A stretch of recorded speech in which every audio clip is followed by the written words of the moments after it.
I'm gonna follow your lead. I don't think you've ever looked better. Alrighty. Okay. I only clap when I'm told to clap.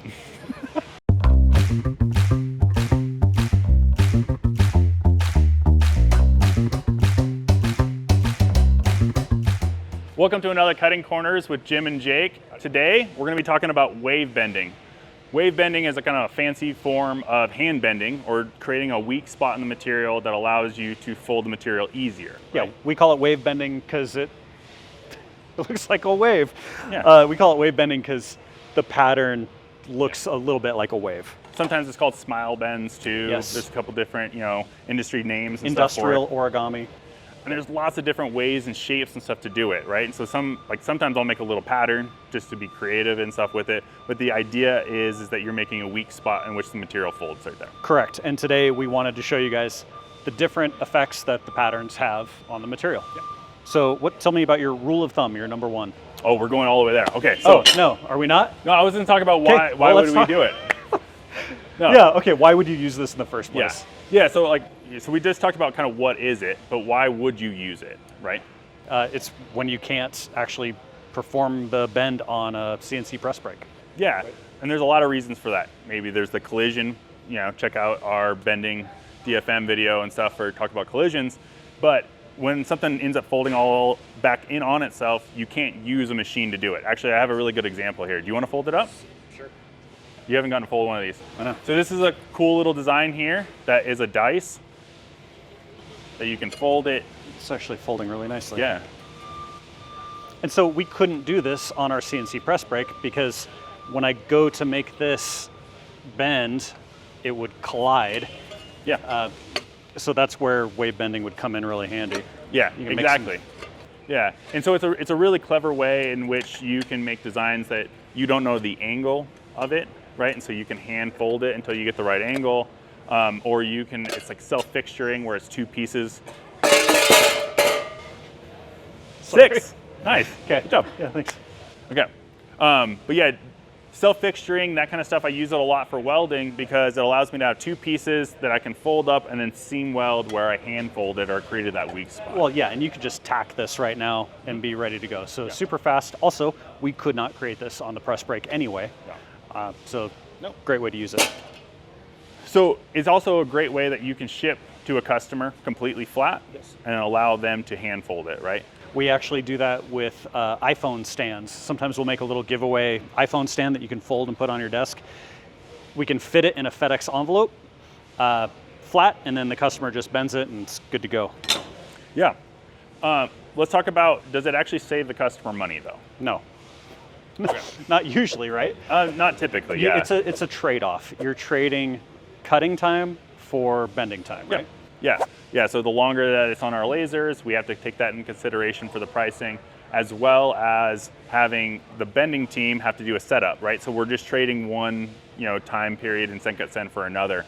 The best benefits is that it allows you just to do more bending than what we'd offer potentially through our brake team. There's also a strength trade-off too. So because you've made perforations, once this is bent, it'll be not as strong as something with no perforations that was bent, in the traditional way. Yeah, 100%. Cool. Okay, so now let's get into what you wanted to talk about, which is rule of thumb. Things to avoid, rules of thumb, kind of how to design it. Yeah. Go ahead. Okay. You came up with it. Yeah, so what we ended up doing is I made a bunch of different samples, kind of talk about different design considerations. What all of these samples are is 104 thousandths thick mild steel, and then 100 thou thick 5052 aluminum. Yeah. And so those are kind of the two comparable materials. We have a softer material, easier to bend, versus a harder material to kind of show the two different things. The difference in these is the distance. Use your. Yep. You can show. I off. got this fun little thing here. The distance in the wave, I guess we want to call it. Yeah. Or what are we calling this thing? The web? That would be like the tab or the web. Yeah. So your rule of thumb is the tab should be 1x material thickness or equal to material thickness. So on this particular example, these webs, these little tiny individual things here are 104 thou each. Yep. And typically what I do is I make the cutout, so the smile that's getting cut out is also the material thickness, That's a good rule of thumb that allows the material to have a place to go as it gets bent. Yeah, so 100, let's say 100 thou and 100 thou as our rule of thumb in order to be able to bend it. Yeah, so as we talk about thick and it? thin, all we're doing is that. Yep, go ahead and bend it. It's actually pretty good. Okay, So that one right there is a standard. I didn't have to use much strength. One of the things I wanted to point out here is because the webs or the tabs are at an angle, you're twisting it. Instead of just bending it in one axis, it's twisting in multiple axes, which distributes the stress throughout the material a lot more evenly. So it's going to reduce tearing, it's going to reduce splitting, cracking. Agreed. And having the smile go back and forth allows it to not kind of twist in that design, right? It has a nice even bend across that seam. So you can go ahead and bend that same standard design in aluminum here as well. So aluminum being softer, you can get away with a little bit of a thicker tab. Yep. But same exact pretty much design, same thickness material. They're 4,000ths difference, so negligible. And no cracking or tearing or anything like that. You could even do this in metals that we typically don't bend on the press brake, like 6061 aluminum, 7075 aluminum. Shout out to the guys at Ronin, who we'll post a link. Cool. Those guys developed a lot of this technology and came up with all the math in order to bend unbendable materials, basically. So that little bit of twist that you're putting in the material is pretty amazing for your project. Otherwise, it would just fall in half. It's very cool. Yeah. If you do go check out their stuff, they actually have a very unique kind of smile wave bend design that they came up with that is very unique, and that allows them to do the 6000 series aluminum much, much better. Okay, so on the next one here, what we're going to do is call this a thin one. So we'll use this up. What I ended up doing is the last one was in the middle, somewhere in there. This one right here is a thinner version. So I've thinned up this web, but these are consistent. What this one is it's half the material thickness on that. And so it's going to be an easier bend for the person bending it, but it's going to be more liable to crack or break later on. Yeah, so 1x material thickness and then 0.5 material thickness for number 2 here. I'll go ahead and bend this. Yeah, go ahead and bend that. Make it look, okay. It's actually similar, maybe a little lighter. That's actually really perfect. The other thing you'll see too is when you have that twisting motion and the cutout is that 1x material, you'll see how it actually closes the gap really nicely. So instead of you having this thing out in space and then you have to fill weld it or whatever, it closes the gap almost perfectly, because it's almost like we used math on it. Almost. This is a really fun design. I actually, typically when I do use smile designs like this or a wave design, I don't actually intend to re-weld it. This is gonna be a final product that I'm gonna put into service. It's just a clever way to do it. On the third one here, so we guess we have one here in aluminum as well. Go for it. So we can bend it nice and easy. I can bend it back a little bit. You have a little bit of wiggle room. If you go back too far, I guess I can do it real quick. If you go all the way back, you're gonna start cracking and you'll break it if you go all the way back over. And it failed, Right, so typically that's kind of how these work, is you're gonna go past the yield point. If you bend it all the way back over, you're gonna see a failure like that. You'll see less failure with the thicker the web is though. So I just did it on the thinnest one that we have, so it's a little bit more liable to do that. Okay, I'm looking forward to watching you try to bend this one. This one is what we're gonna call thick with 2 C's. This is a material thickness plus 25%. Not too bad. Okay. So right here, we increase that web thickness. This is a much, much stronger design. So like this one right here, you could probably make footsteps and stuff onto a truck with this design. That was probably like 700 pounds of force that I was using. At least. The ground was shaking. I don't know if you guys noticed. What I would say though, that's probably the max that you'd want to do for this width. This particular length, I have to bend each one of these gaps all together. So if this flange was longer, if it was 20 something inches, I probably wouldn't be able to do it by hand. Exactly. So you have to calculate this thickness across your entire flange and then think in your head like, oh, I can bend 4 inches of mild can steel. I bend 6 inches of mild steel? Like maybe you can, maybe you can't, I don't know. Yeah, exactly. Yeah, and so we have the same thing in aluminum right here. So this is a softer material, so easier to bend. So you can go a little thicker on these tabs. It looked easier because he's stronger. Yeah. Okay. Next, Okay. traditional or more perforated, like something that Yeah, you I would like see. to call it like a dash dotted design. You can Okay. do a couple different iterations and stuff of it. This is like an old school way of doing it. Yep. Let me do it. No. Oh, jeez. Okay. It's really hard. Keep talking. No, I'm turning really no, red. I just want to watch. Okay. You want me to do this one for you? Yeah. Ready? Yeah. Oh no! I was gonna go Thank God. I was like, I'm not there. Jesus. Okay, I can't do it. Should we go get Corey? Yeah, we should probably get Corey. We'll cut to like a B-roll of Corey bending one of Let me these. get my redness Okay, out of me. this is actually really important though. So on this one right here, I did material thickness and stuff for the web and stuff. This one has more of these than what we were just talking about, right? More tabs. More webs total, yes. So more surface area that we're trying to bend, Yes. which is why we're having a hard time bending it. The aluminum though is a softer material, and so I can still bend it with that same exact design. Yes, but one of the things that we were talking about is because it's bent straight and the webs aren't twisted, you're going to be more prone to cracking and having issues where the material is stretching.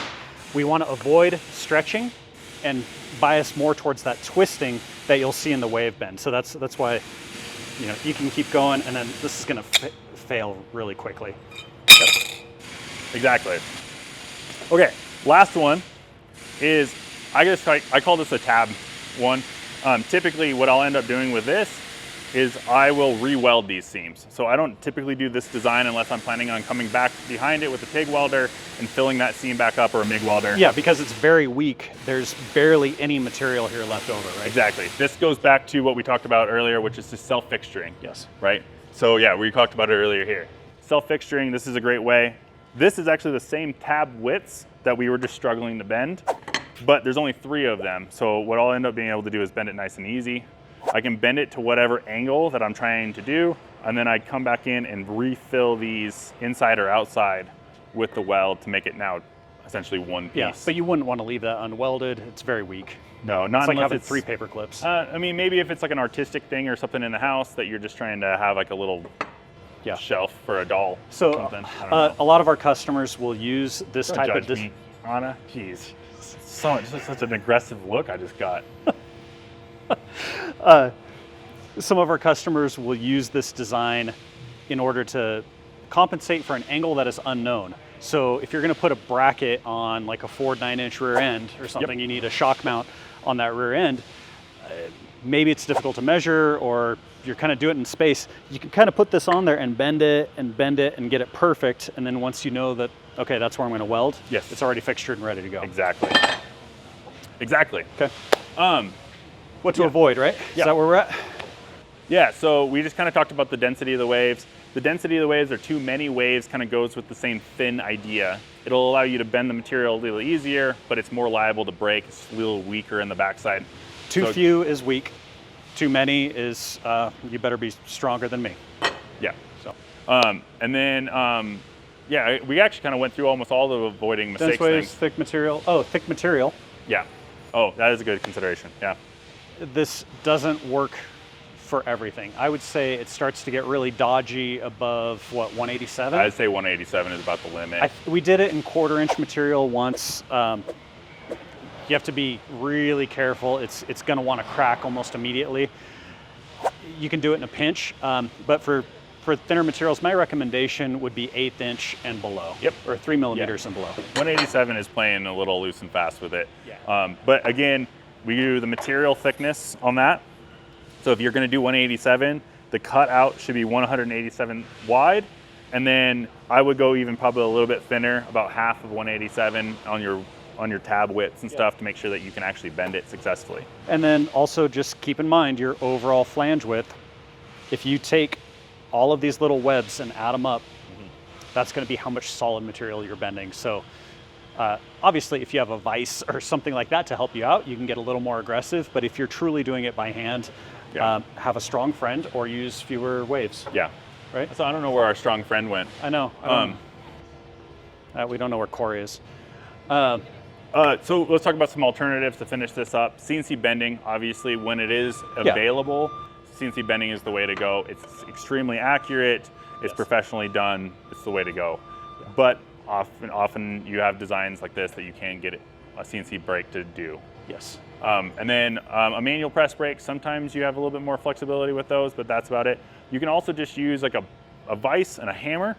I've done that a couple times. You know, I've also used like a cutoff wheel just to remove half the material thickness, like really carefully with a cutoff wheel. You know, I've used that all the time. But if you're looking for something that's a little more predictable, experiment, order some coupons, you know, test it out, figure out what your recipe is, and then you're good to go. Yeah. So to get pricing on your designs, go to SendCutSend.com, drop your DXF file in there and get an instant quote. Or step file, Or step file, step file. Thanks for watching. Smash like button, subscribe. Yeah, smash it, like it. There's all a bell. That stuff. People talk about a bell or something too. Oh, a bell for That'd sure. be great. Yeah. Yeah. Okay. All right. Thank you. Love you. Bye. Bye.